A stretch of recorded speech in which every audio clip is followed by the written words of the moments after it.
everybody, welcome to Boulton from Boulton. This is the show where my brother Josh Boulton and I, Matt Boulton, talk about hockey issues, starting with a series on the NHL 2020 playoffs, leading up to them and all throughout. I'm going to bring you to the video very soon, but I just want to explain something to you that will confuse you if I don't, because on the video I introduced the show as Mr. Brightside. This is another podcast I have, and we were going to kick off this series as a series within that show, but we decided to do it independently, so just ignore all that and then see for yourself if it's something for you. I hope we all have a great time doing it, and I look forward to enjoying it with you. Hi everybody, welcome to Mr. Brightside. I'm Matthew Boulton, but this is not a typical episode. Today, I have on a special guest to help me kick off a special series. Joining me is my own brother, Josh Boulton. Hey Josh, what's going on? Not much, how are you? Very good, and I'm looking forward to what we're doing today. So Mr. Brightside, it's all about appreciating and enjoying life. And as much as I am focused on my work and being productive and having good guests talk about a lot of subjects related to human flourishing and living the best life we can, we need to rejuvenate. And I love sports. I love hockey. Hockey has been among the main things that rejuvenate me in my life. And I've missed hockey. I've missed talking to my brother about hockey.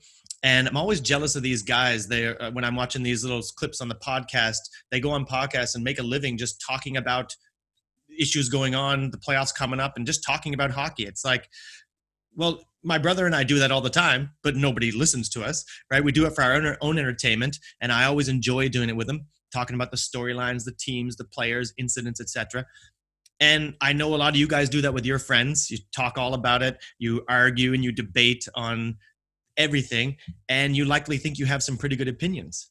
Well, so do we. We think we have good opinions. So this series will be discussing current issues and stories of the 2020 NHL Stanley Cup Playoffs and other hockey-related stories and issues as well. So, and whether you agree with us or not on things, it's not the point. The series is about me having fun and my brother having fun, and I hope you guys can have fun being injected and infected with our enthusiasm and our excitement about stuff, as well as maybe benefit from some of our perspective on the upcoming Stanley Cup playoffs. Before we go on with a couple of the issues for today, we might establish, just for the first show today, establish a bit of our cred, our hockey cred, besides being just two guys who like to talk about hockey. We've both played since we were 5 years old, growing up in Cole Harbour, Nova Scotia, home of Pittsburgh Penguins Sidney Crosby and Colorado Avalanche's Nathan MacKinnon. I guess that doesn't really make us any cooler, but it is, inspiring when people from the place you're from achieve great things, and it's really good for our community. Of course, I'm living now in South Korea, in Ulsan, and Josh is in Brookfield, Nova Scotia now. And being a year apart, we played together pretty much every second year growing up. And then finally, in my final 2 years of junior, I played on the same line with him. And I just had the two best years of my hockey life doing that. It was so much fun. And that's saying a lot. So as for Josh now, establishing his cred, beyond being just a really great player throughout his career, goal scorer, maybe you just can tell everybody about your coaching experience, your current position, and maybe Tough Call blog. Well, first of all, from Cole Harbour, I'd also like to add an old teammate of ours, the first ever Stanley Cup champion from Cole Harbour, Joey DePenta. Sorry, Bunny. Gotta add his name in there. Of course. And as for myself, after my playing days were over, well, they're still not over, technically. After my really competitive playing days were over, I started coaching. So I coached the junior ranks for a few years and then switched to Major Bantam. I was the first ever head coach for the Major Bantam team in Truro when that league first started. And I've been in the minor hockey ranks ever since. I'm the president of our local hockey association and the development coordinator. And I pretty much work with every level in those capacities. I'm on the ice with every player in our association, including the goalies. And I also do my own skating schools on the side as well as that. So pretty busy, on the ice a lot, 4 or 5 times a week, and at the rink 6 or 7 times a week, usually. And, all right, and what's up with Tough Call blog? Well, Tough Call blog is something I started to when I started analyzing the NHL's Department of Player Safety, and some of the decisions they made I thought were kind of ridiculous. And so I started to try and understand more about why they decided what they did. So I would look at the same incidents, study them, and say it's basically just a spot where I say what I would do, what suspensions I'd give out, or what I think is clean or dirty, and I lay it all out on the line out there. And people often don't agree, but it's a lot more fun when they don't, because you get into some pretty interesting conversations and see where people are coming from as far as hockey hitting culture. Yeah, but it seems like a lot of people are looking to you to see, like, what does Josh think about, what does Tough Call think about this hit? You got a lot of people, quite a few followers in that way, don't you? It's been great. I have over 2,000 Twitter followers, and I get videos sent to me often. Hey, did you catch? Because I can't. As much as I try and watch every single game, I can't. So I get, and it's fan bases of every team. So it's great because there's some teams that I'm kind of harder on than others, and they'll still follow me just to see what I have to say. And I get people send me all the time these videos. It'll be in my message. Hey, what did you think of this hit? What did you think of this hit? And so it's a lot of fun when people are actually coming to you, especially people that don't normally agree with you. They're still asking you, hey, what do you think of this? So it's been a real treat. And I've met a lot of interesting people all across North America, not just my friends. It's been a great way to reach out to people even in the States and Europe even. So it's been a lot of fun. All right. Well, there you go, everybody. So you can see, if I flatter myself that I knew what I was doing around the net, in real life, he was the real goal scorer. So it was more often me setting him up than the other way around. And I think it'll be very much like this in this series. He's the real hockey guy. You can see he's been on the ground, on the ice, doing it since we left off in junior, while I've been off in Korea for 18 years.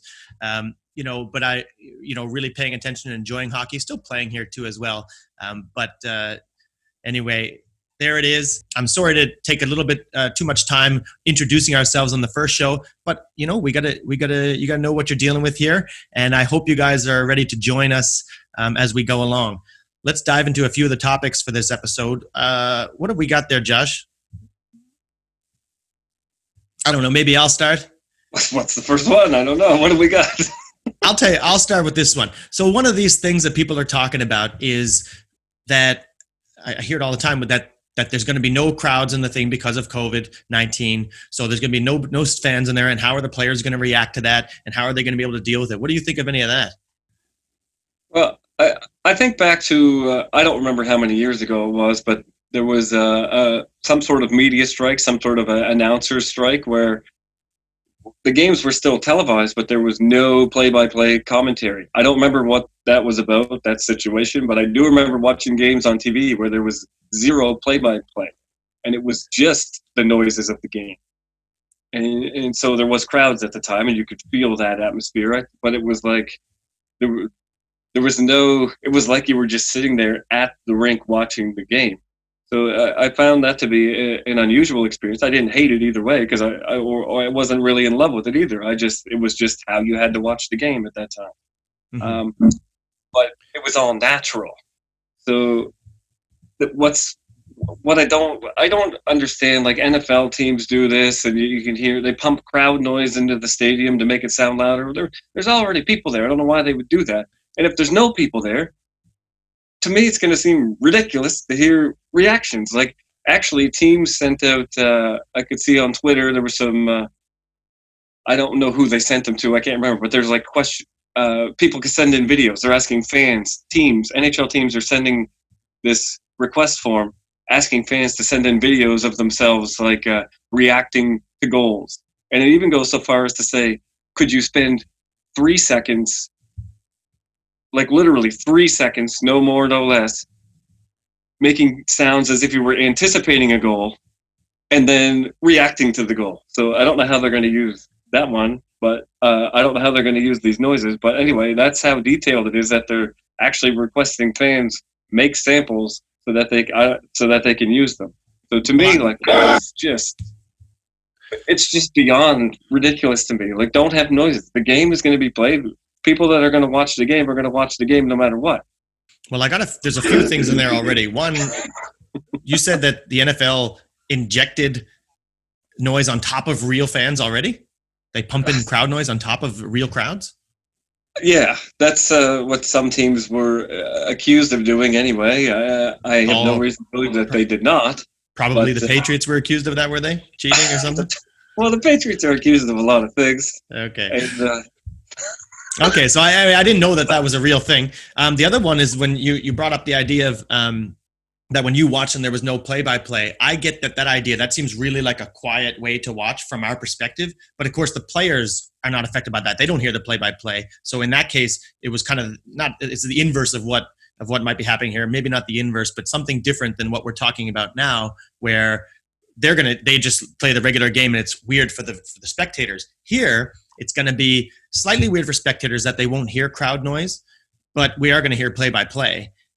So it's going to be different. But for the players themselves, do you think that it's going to be hard for them to get up and just get pumped up without the crowd? What do you think about that from the player perspective? Well, I can tell you, as a guy who only plays Gentlemen's League, nothing really competitive, in terms of like competing for a trophy, like it's still very competitive. I still hate losing. I still want to do well, and I want my teammates to do well. So I'm not going to Colchester Legion Stadium in Truro at 10:30 on a Wednesday night when I got to work in the morning, because I think there's going to be a lot of people there and I'm getting a lot of fanfare. I go because I love the game and I want to play, and I'm still going to work hard. I don't see how. Like, it does suck if you're used to having. It's easy to get up when fans are in the rink, but I don't think these guys are going to be trying any less hard or have a hard time getting themselves motivated to perform well, just because there's no crowds. And so I don't know what the benefit will be either way for this. Like, yeah, this is what I thought. I thought sometimes seeing these guys talk about it, it was almost like they're just trying to have something to talk about, because I couldn't get the idea that you're playing for the Stanley Cup. When you did playing for the Stanley Cup in your driveway when you're 5 years old or 10, it's like pretty intense. Like, you want it, right? You want it bad, and it's deflating and dejecting when you lose. I mean, and look, and just more. I mean, like you said, you play in front of no crowds, right? I mean, I play. How about this in beer league hockey? How many how many fights have you seen? I've seen a few. I've seen a few. Yeah, I've seen a few in Korea. Our team was fighting with Korea. Like, there's fights in it. How are these guys? How are we getting so worked up that there's fights? And how many people were in the stands while there was a fight? There was like 2 girlfriends maybe or something like that, or wives or something, like maybe a kid in there. Like, there's no fans when we're playing, yet we're very intense. And I know that when we have things that are actually, the beer league playoffs or bigger games against one of the better teams or something like that, we get really fired up. And you and I share stories of our beer league adventures. I mean, living the dream into our older age, that you're sharing me stories, big long texts of like, written up for everybody else, but extra dramatically and really fun to read stories. And I do the same, telling about how, the thing and setting up the drama, because it was that at the time, everybody was that intense and that focused. And if you just add the idea of it, you're a pro, it's the Stanley Cup playoffs, you're playing against this guy and that guy for your own career legacy. I just don't get how you can't be just stuck in the game. And sometimes people probably don't even hear what the crowd. I never heard what the crowd was actually saying. I heard crowd noise, but I never heard in playing days when there's a fans there, like even what anybody said. So I'm just so in the zone. So I just never got it. I can't imagine. I guess we'll see, but I can't imagine that any of these guys are going to have problems trying to compete for a Stanley Cup because there's no fans. I just don't. I don't know. I don't get the whole thing. As far as like, I feel like the noises are, for fans trying to watch too, trying to create the atmosphere of a real game. But like, you had some teams, I don't remember in certain leagues. I wish I could remember. I wish I could remember the story. But there was some team, I can't even remember the sport, but they filled their stadium with blow-up dolls to make it look like there was people in the crowd, and they ended up being sex dolls, and they got in trouble for that. Yes. Was that an MLS team, or was that maybe a European soccer team or something like that? Or was it a ball team? I don't remember the sport, but I mean, if like, and you're talking about like cardboard cutouts and how can we make the stadium like if I'm watching this stuff, because I want to watch hockey, not because I want to see some guy eating a hot dog in row 3. Like, I How do don't you mean? care. You mean they're doing it for people, So, spectators watching it? well, they could be doing it for the players on the field, and they could be doing it just to create the atmosphere. They could be doing it for the fans, like to give us the noises. Like, it doesn't really matter who the target audience is. I don't think that any audience that isn't already going to watch is going to benefit from those things either being there or not. Like, it's not going to affect anything. Just play the game. That's what Just I'm play at. the game. All right, let's cut it on that one. What about this idea? Considering all the 24 teams playoff teams, what is this? What's the problem with this, or what's the issue? I think there's a few things going on here. Well, there's some of this I don't really understand, but it seems like it must be a big deal if the NHL actually bothered to specify that sentence in the announcement. There had to be some reason for it. So then I got thinking about it, like, so players, for performance bonuses in their contract and stuff like that, their regular season is effectively over. So now all of their stats, if they're considered a playoff team, all their stats will be considered playoff stats, and they go towards their career, like playoff performances and things like that. Right. And also like a team streak, a playoff streak or whatever, now they're considered that they made the playoffs. They can say they made the playoffs in the 2020, the 2019-20 season. They were a playoff team. Right. And how that affects, I don't know if that affects the way they market their games now or their ticket prices, but I know there's a lot of things with player contracts that would affect and all that. And also, and there is something you can in that one, by the way, just you could say like the Penguins, for example. I think they're on 13 years straight or something, and they would be the longest streak in NHL, maybe in North American sports right now. But it'd be 14 seasons, and that's a big deal to them, right? As far as 15 straight, 16 in the playoffs in a couple of years, or that could be broken, right? But anyway, go on. That's true. The other thing on top of that is that now all of these teams, the bottom 8 teams, whoever loses the play-in rounds, are going to be eligible for that first-round draft pick after that embarrassment of a draft lottery. So now you're going to tell me that a playoff team is now eligible for the first pick overall in the draft lottery. Like that, right? That just seems like they've set themselves up for like a ridiculous scenario. So you got it's a little like. Go ahead. Well, I mean, you got the Pittsburgh Penguins now. Like, let's just say they lose their play-in round. They have the longest playoff streak, whatever. They lose their play-in round. They're obviously a contender every year. They already have 2 of the top players in the entire universe, and now they're going to be eligible for their first-round pick because they're a playoff team. Like, I don't understand how that adds up. I don't understand how they can justify that sort of situation. Right. Well, as far as it happening, I mean, again, I think I'm very much in the camp of we're doing. There's a lot of things that are not going to be perfect, right? What are we going to do? Like, what else would you have done with the draft lottery to make it more fair? I guess there are some suggestions. I don't really have them right now. And as far as that, okay, that sounds really bad if it's like a team like Pittsburgh or Washington or somebody. Imagine getting a first overall pick. But it's very interesting with this playoff idea, because now the way you said it was that it would be a playoff team getting it, right? Whereas if you don't call them a playoff team, it's like, well, the Pens didn't make the playoffs, right? They didn't get in. You know what I mean? Because that's what we're trying to do right now with this play-in round. We're trying to set it up to say, look, you were likely going to get in. The Canadians, for example, likely weren't. But we can't say for sure. So we have a play-in round, and then to call it that. So then it is a big deal if you actually call it, well, no, you know what? They're all just playoff teams.